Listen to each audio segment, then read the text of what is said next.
Well, here's Vicky Thoughts again. I was thinking the other day when I was driving how people don't have the love that they used to have, back 20 or 30 years ago for people in general. It doesn't have to be family, it was just people in general that will reach out and help someone if they are in need of help.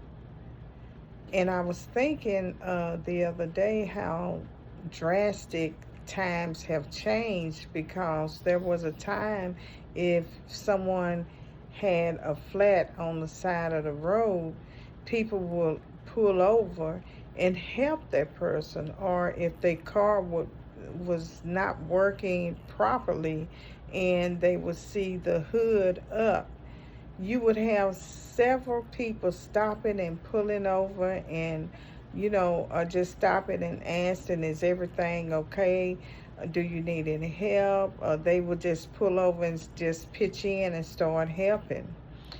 And they didn't have to know you. It was just the thought and the courtesy of how respectful people used to be. But we're living in a time now where people just don't care about people. They don't care if you don't have anything in your refrigerator and nothing to eat.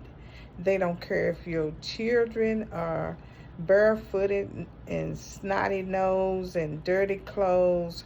They are so quick if they see that to call CPS instead of thinking outside the box or realizing behind the scenes there's more to it behind the scenes, where it could be a lot of reasons why that is happening.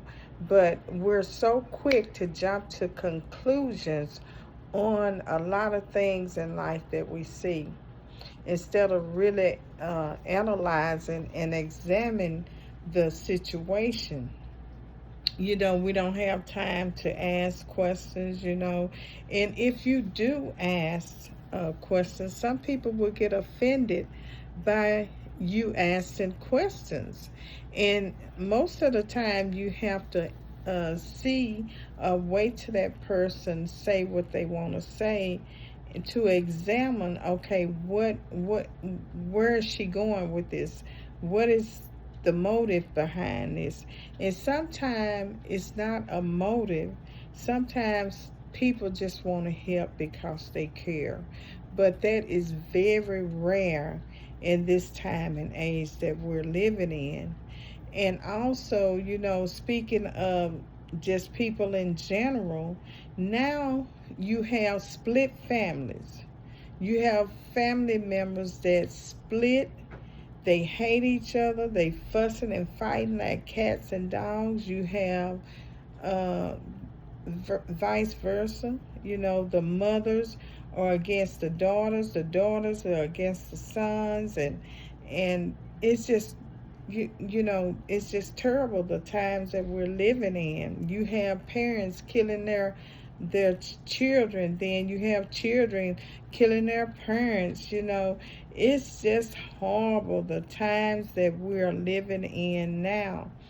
And when I was in Bible study this morning, I spoke on love. Where is the love? We need to learn how to bring back the love for one another.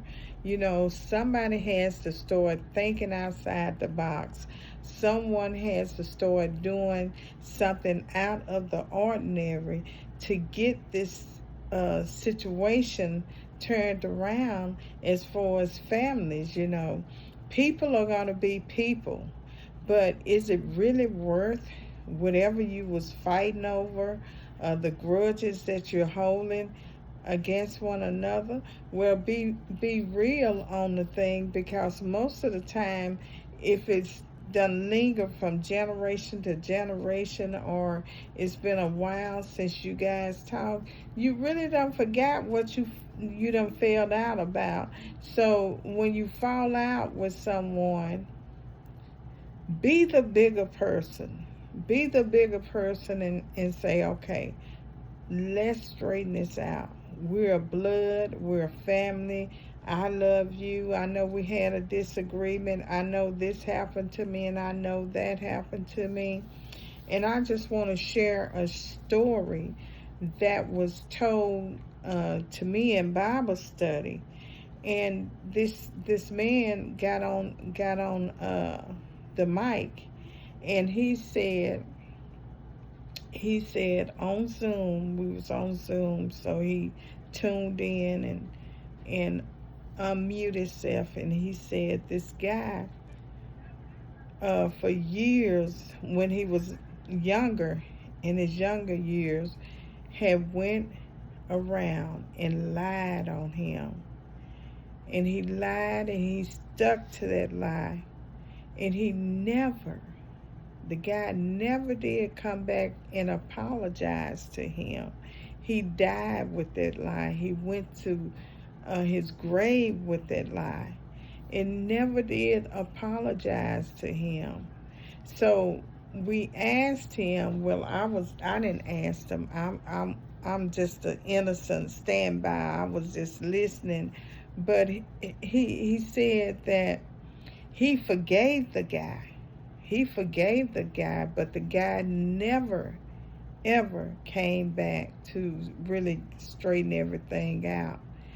And I can imagine that probably was the hardest thing for him to forgive someone, and someone continued to lie on him. And people probably believed it, a lot of people, but he never did share the lie situation. He just said he lied on him, but he forgave the person that was spreading all these rumors and lies. He forgave him, but the person never did come back, and straighten it out. So I can imagine within myself, that was pretty hard to forgive somebody if they constantly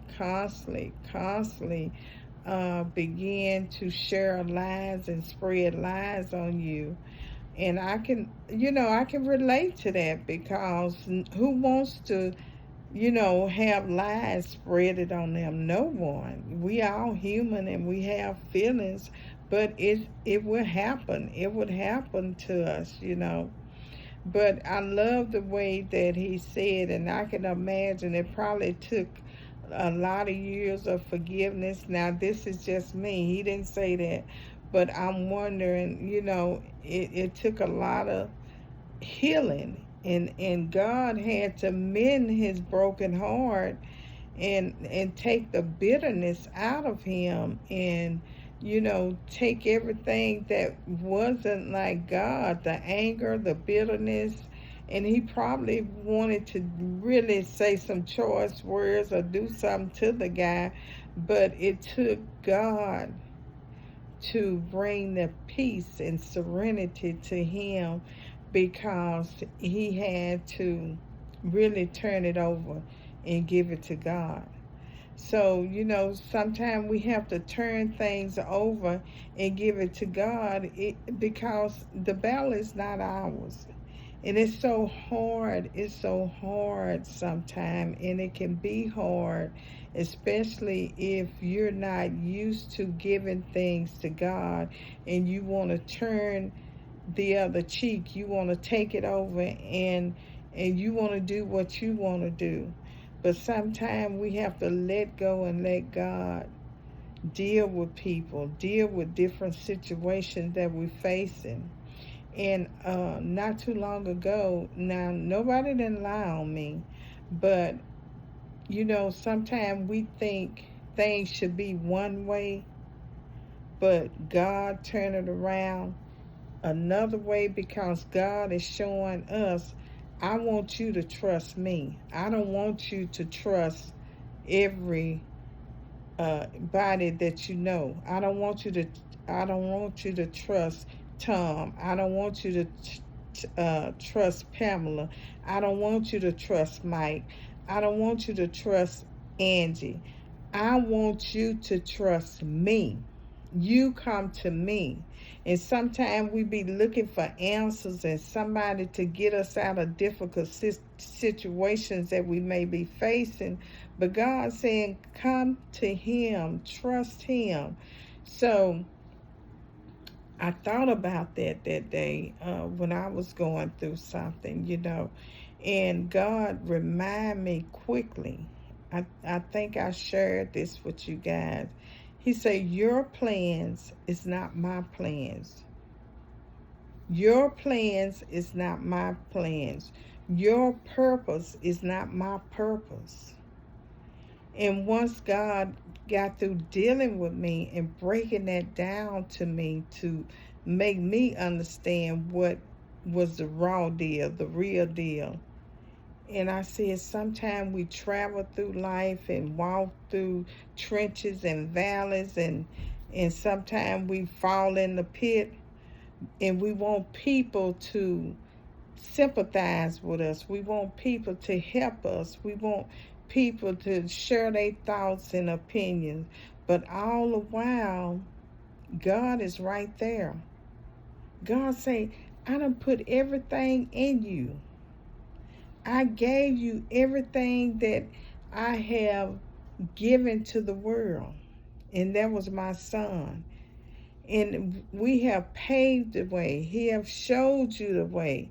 Because he say, I am the way, the truth, and the life.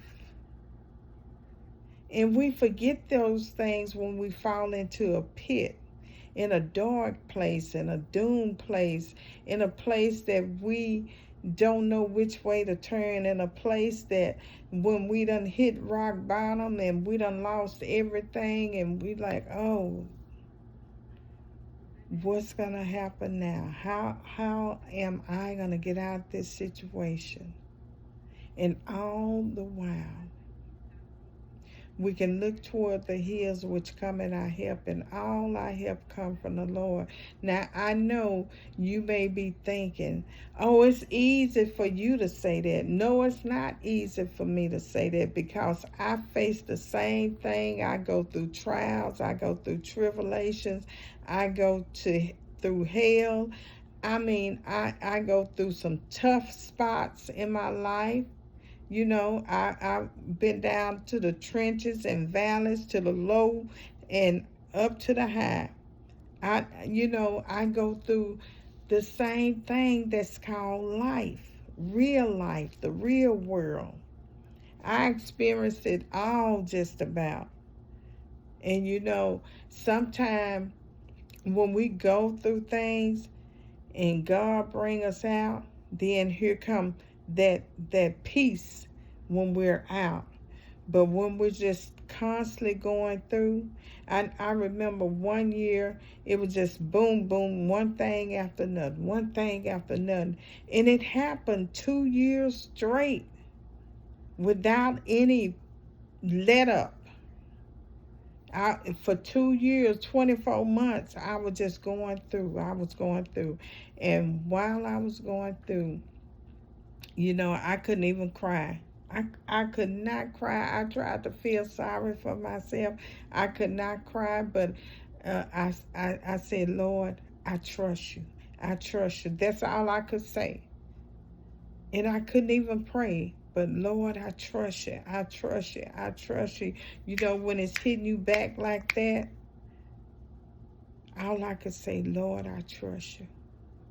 And that's what sometimes we have to say, Lord, I trust you no matter what I'm going through. Lord, I trust you. I'm going to hold on. Lord, I know that you can bring me out, and I trust you. Lord, I know you can bring my family together because you have done it over and over again. Lord, I know you can open up doors for me, Lord, and I can walk through in my blessing right there, Lord. I know you can close these doors that people have slammed in my face and lied on me and talked about me, said I wasn't no good, whatever. Because you have experienced this. This is not the first time that God is able. He's able to do anything because he has proven to you over and over and over and over again.